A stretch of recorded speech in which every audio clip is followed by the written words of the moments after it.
1 Pietro, capitolo 5. Esortazione anziana.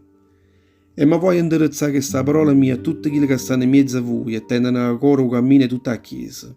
Pure io sono uno in loro e pure io sono testimone della sofferenza di Cristo e piglia parte a tutta quella roglia che Dio mostrerà impressa a tutto l'uomo.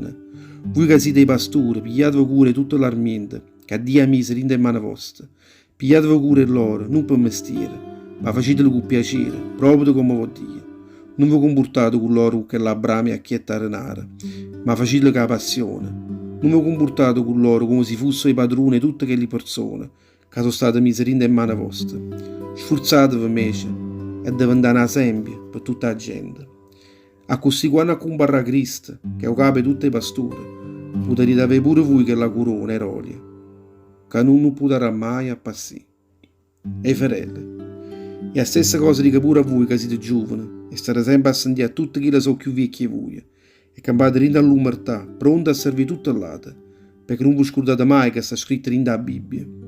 Dio si mette sempre contro tutti quelli che campano in all'autanza. Invece, sempre tutta la razza sua, quelli che si chiamano innanzi a essa.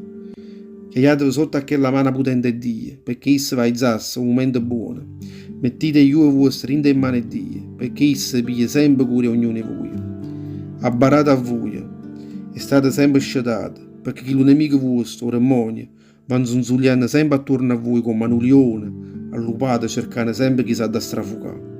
Voi invece mantenetevi forte in da fede e ricordatevi che pure tutti i lati cristiani che stanno sparpagliati per il mondo stanno malapatendo stesse sofferenze vostre.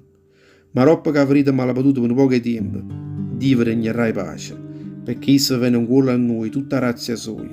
È stata proprio di esso, il che va chiamato a pigliare parte e tutta rolia eterna sua. Proprio in mezzo a Gesù Cristo, a esso appartiene la potenza per tutti i secoli e i secoli. Amen. Scopra la lettera e saluto. Oggi ho voluto scrivere questa lettera con l'aiuto di Silvana, che per me è come un frate assai fedele. Vi posso assicurare che questa è che la razza vera è Dio e voglio incoraggiare a fare un manerino a questa con tutta la fermezza vostra.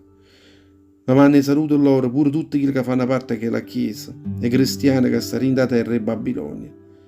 Vi mando saluto pure Marco, figlio mio. Salutatevi l'uno con l'altro e passate come a frate e frate. Pace a tutti quanti voi che appartenete a Cristo.